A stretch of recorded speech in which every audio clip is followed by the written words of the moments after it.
Yo, Geeks, tudo em cima? Monkey D. Garp foi escrito com caneta de ouro.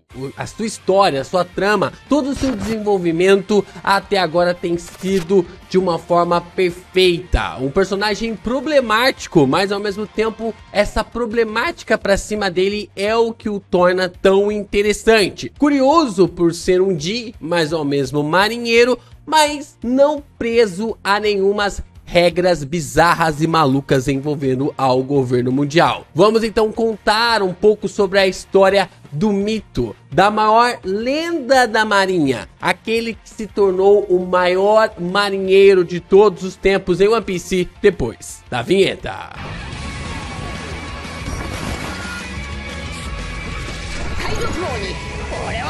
Como nós sabemos, Monkey D. Garp, ele nasceu na ilha de Dawn, né? A ilha ali do alvorecer. Ele pertence, provavelmente deve ter crescido ali na Vila Fuchsia, da mesma forma como o Luffy cresceu. Nós não sabemos o conceito, porque existe uma teoria muito forte sobre o Garp de que ele, talvez o seu pai, ou às vezes ali os seus ancestrais, pudesse fazer parte do reino de Goa, né? Ou até mesmo ser ali os herdeiros do reino de Goa, mas o Garp não quis permanecer ali como um herdeiro, não quis permanecer ali como um príncipe. Eu não gosto muito dessa teoria, gosto mais dele ser esse garoto aventureiro, da mesma forma como Oda apresentou para nós o Garp criança em um SBS, o que completa bastante ali da figura meio que encaixada ali, tanto do Sabo quanto também do Ace e também do Luffy. O Garp então acaba crescendo como marinheiro, ele de uma forma meio até mesmo peculiar se torna ali um marinheiro, sendo um D, ele decide ir para as forças do governo mundial, mas aos poucos a gente vai percebendo que o Garp ele vai criando uma disruptura envolvendo ao regime que se prosseguiu em relação ali ao governo mundial, de que a marinha podia agir de forma até mesmo independente, e que ele foi criando essa força pouco a pouco ao lado de Sengoku e também de Tsuru. E tudo começa a ganhar ainda mais camadas quando a gente adentra ao flashback dentro do flashback dentro do flashback. Porque nós estamos no flashback do Loki, no flashback do Harold e acabamos de acabar ali o flashback do Shebeck, né? É o flashback.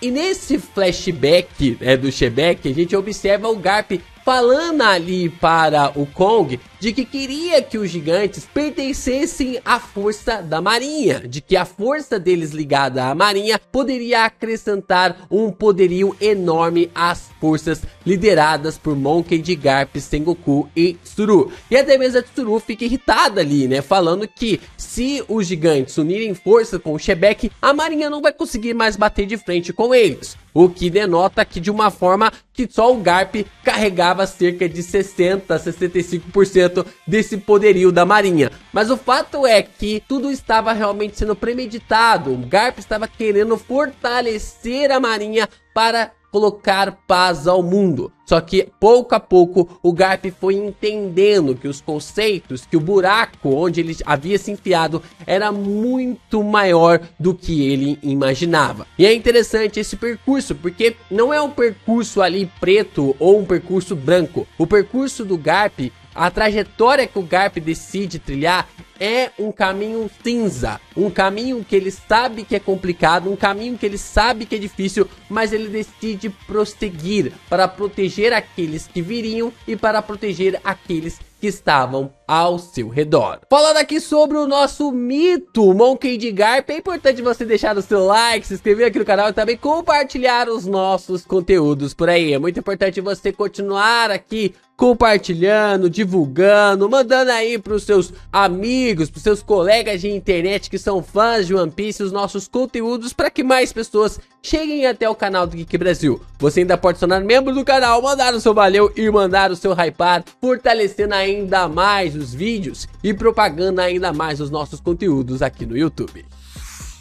E para incrementar ainda mais camadas para Monkey D. Garp, o seu principal rival era simplesmente aquele que viria a se tornar o rei dos piratas. O seu principal rival era Gold Roger. E como nós observamos ali no incidente envolvendo a God Valley, ou até mesmo o flashback do Shebeck, vimos que, diferente ali dos clashes que acompanhamos durante toda a história de One Piece, que era um clash para medir forças, o ataque do Roger e o ataque do Garp foi simplesmente ali, né, os ataques, né, dos dois personagens, era simplesmente para matar um ao outro envolvendo a poderes absurdos de Haki. Não se tratava ali de defesa e ataque, se tratava de 100% de ataque, seja ali através de espadas, seja através ali dos seus punhos. E ele conseguia rivalizar tanto ali com o Roger e também com o Shebeck usando apenas a palma de suas mãos. Impressionante como o Garp conseguia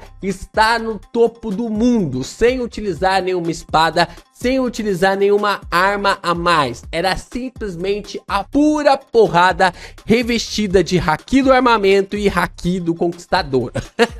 É simplesmente algo inacreditável, né? Incalculável o que o Garp conseguia fazer perante ali as maiores lendas, tanto da pirataria que estavam presentes ali naquele momento, quanto também daqueles que viriam posteriormente. E não é à toa que o narrador deixa bem claro para nós que Garp, ao lado ali de Roger e Shebeck, marcaram como uns 3 pilares envolvendo ali até o incidente de God Valley. É claro que essa era foi conhecida como a Era dos Rocks, mas tanto o Garp quanto também o Roger e o Shebeck aplicavam ali batalhas absurdas. Pena que a gente não viu nenhum conflito envolvendo ao Shebeck e também ao Garp, mas o fato é que até mesmo a gente vê em muitos momentos ali da história o Shebeck admirado ali pelos poderes do Garp e até mesmo ali assentindo na batalha em God Valley, através das palavras vindo do vô do Luffy.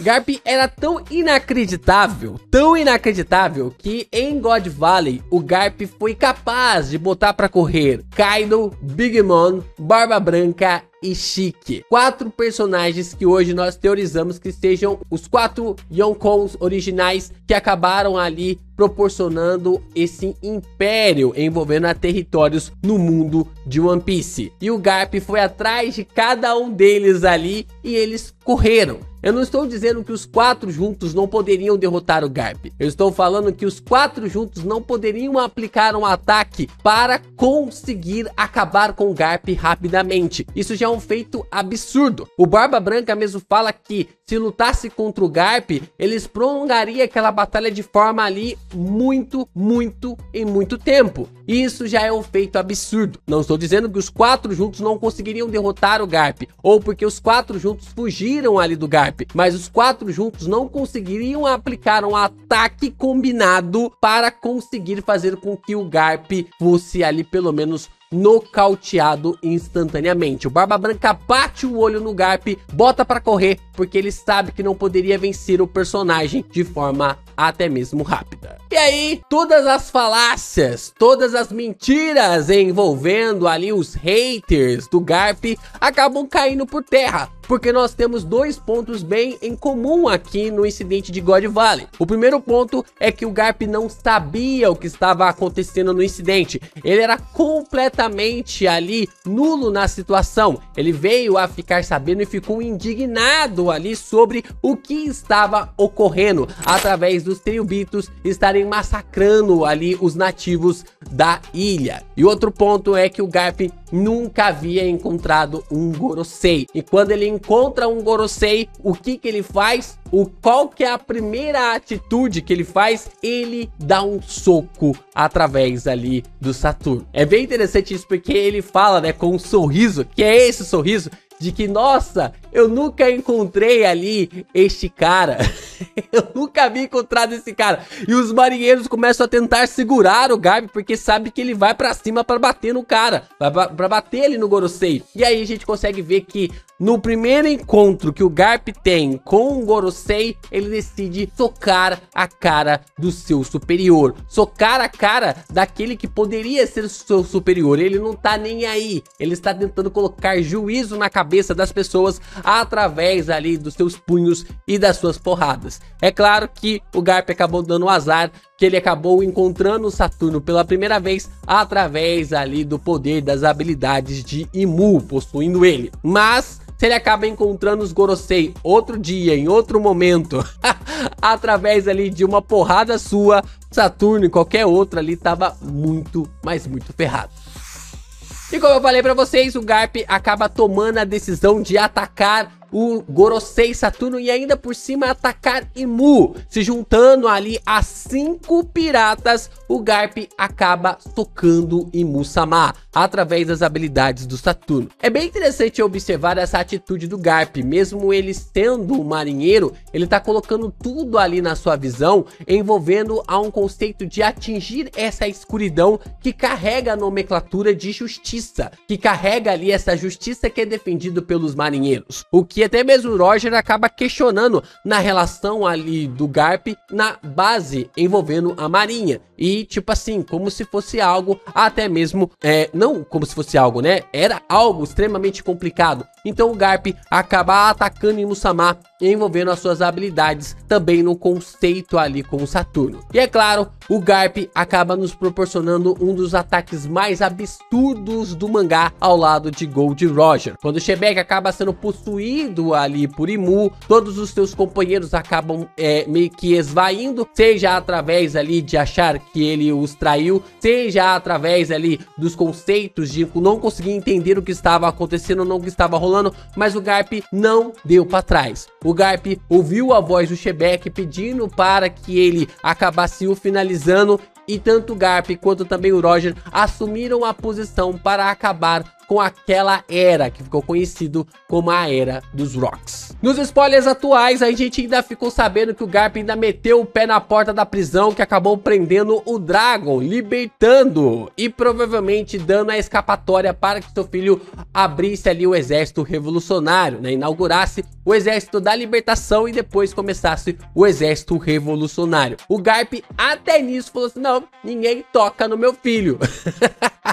O Dragon pintou e bordou com toda a razão pra cima daqueles marinheiros escroto, colocou a arma na cara de vice-almirante, falou que ia subir todo mundo sim. O Garp foi atrás do Dragon depois, tirou ele da prisão e definitivamente o Oda só coloca esse personagem cada vez mais pra cima. Nós podemos observar então a batalha ali do Garp contra o Shinjao, né, que é um combate bem interessante, porque o próprio pirata, ele tinha ali o Haki do Conquistador, e mesmo com o Haki do Conquistador, ele acabou sendo derrotado pelo Garp, tendo a sua cabeça afundada, impedindo com que ele usasse o seu grande ataque para possuir de volta o seu tesouro, para pegar ali o seu tesouro que sempre ali era juntado e separado através ali da ilha congelada, né? Uma ilha cheia de tesouros envolvendo a base congelada. Então, até mesmo nisso, o Garp se destacava. Se ele lutava direto com o Roger, o que era ali um Shinjao na frente?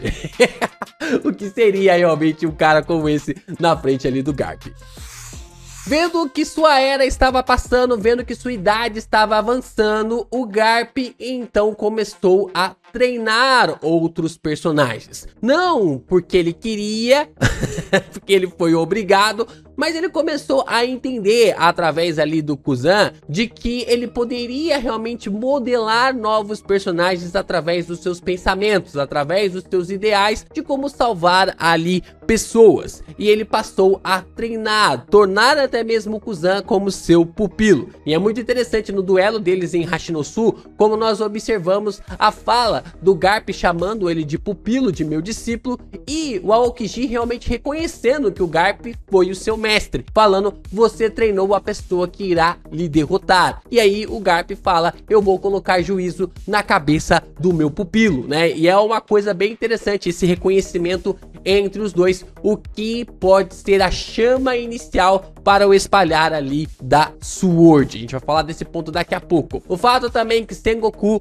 e também Garp juntaram forças para derrotar Shiki, o Leão Dourado, quando ele tenta invadir ali a base da marinha para resgatar o Roger, né, para tentar impedir com que o Roger seja executado. E automaticamente um conceito muito legal, né? Porque se o Shiki impede o Roger de ser executado e ele resgata o o Roger não começa a Era dos Piratas. Automaticamente, essa história toda não iria chegar até o Luffy e o Luffy não iria querer se tornar um pirata. Olha o efeito borboleta. Então, quando o Garp e o Sengoku derrotam ali o Shiki, o Roger é executado, né? O Roger é levado para ser executado e o Roger assim inicia a Era dos Piratas, fazendo com que o Luffy fique realmente com vontade de se tornar um pirata e conhecer a verdadeira liberdade. Até nisso, até nessa visão, o Garp tem ajudado a libertar o mundo de One Piece. Antes de ser executado, o Roger faz ali o Garp prometer que ele cuidaria do seu filho. Ele mesmo fala, né, que os filhos não devem pagar pelos pecados de seus pais. E definitivamente os filhos não devem pagar pelos pecados de seus pais, né, os erros ali proporcionados através dos seus pais. E não é à toa que o Garp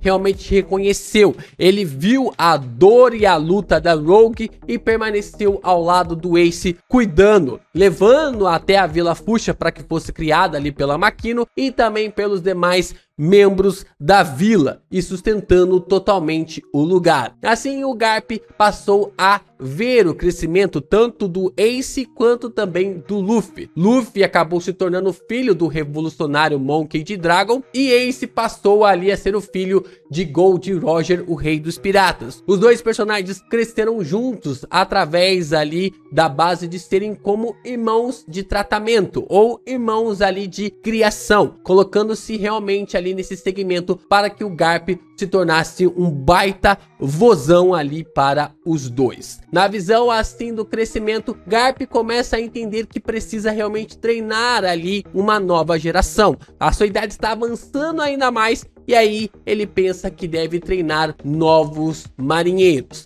Tanto ali no rendimento do Kobe para se tornar um marinheiro e não se conectar com o Luffy, quanto também no Helmeppo na sua redenção, de realmente querer se redimir na base do que ele havia feito contra os cidadãos, sendo alcançado ali pela atitude boa do Kobe e da forma como ele estava crescendo como um baita personagem. O Garp então decide treinar os dois para fortificar uma visão que ele tinha através ali da Sword.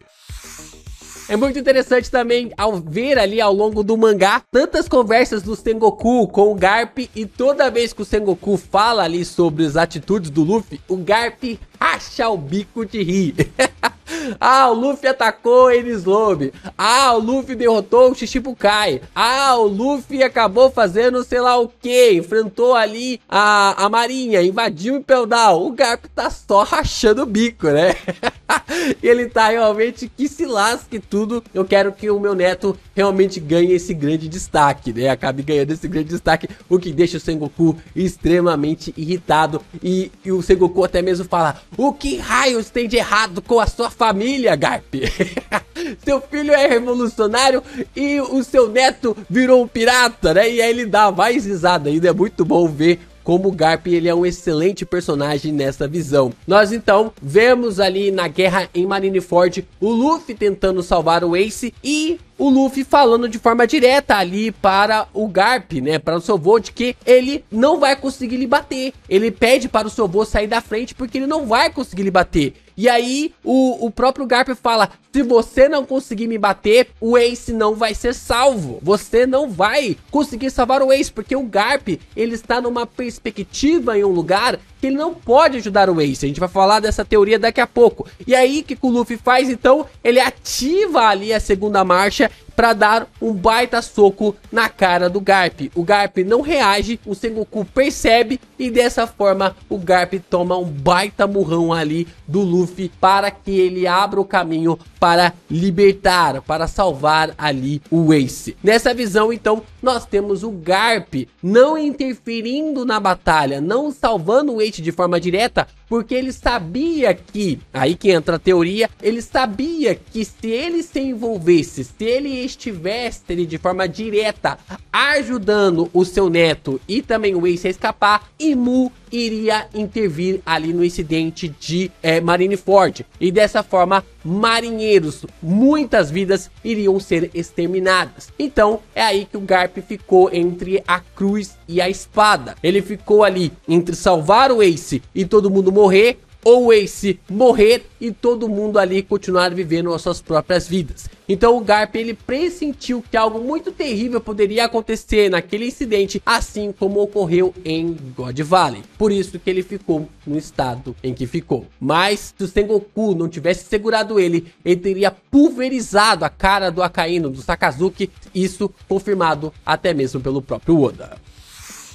Um dos ensinamentos mais emblemáticos e problemáticos do Garp como professor é quando ele está ensinando a molecada sobre qual é a prioridade em salvar uma pessoa. Se tiver numa ocasião em que você tem que salvar um idoso, uma criança, quem você deve salvar? E aí o Garp fala que deve salvar ali uma criança, né? Você deve salvar o jovem, porque o idoso já viveu a sua vida e a criança, né? O jovem, ele ainda pode viver um mundo melhor, pode tornar o mundo um lugar melhor se ele for salvo. Então esse é um pensamento interessante do Garp. É claro que os professores falam pra ele não falar isso, porque isso é uma visão completamente errada, mas o Garp ele fala isso no intuito de que ele está colocando todas as suas fichas desde o incidente de God Valley na próxima geração, nos próximos marinheiros, naqueles que virão. Então tanto o Helmeppo, Prince Grush, Hibari, a Kujaku, Kobe, todos esses personagens são colocados como a próxima geração, as fichas necessárias para a criação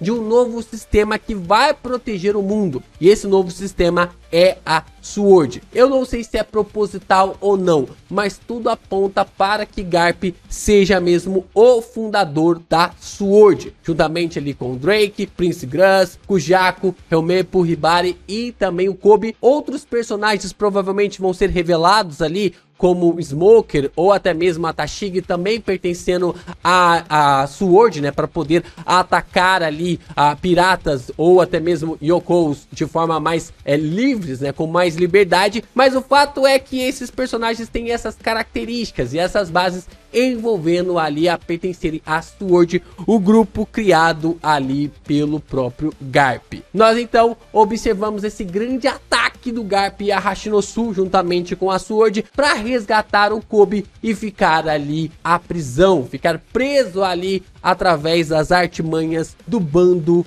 do Barba Negra. É bem interessante ver isso, né? Que o filho de Gold Roger acabou sendo preso e depois automaticamente executado, e agora o Garp, que foi alguém que também proporcionou a morte, né? Ajudou a morte do Shebeck, visto ali o controle de Musama pelo Dome Reverse, está nas mãos de Barba Negra. Qual será o desfecho final do maior herói da marinha, o mito chamado Monkey D. Garp? O que Barba Negra vai fazer com esse personagem que livre, leve e solto para fazer qualquer coisa que queria no universo de One Piece, atacando até mesmo o rei do mundo, atacando até mesmo Imu-sama? Qual será o desfecho final de Garp?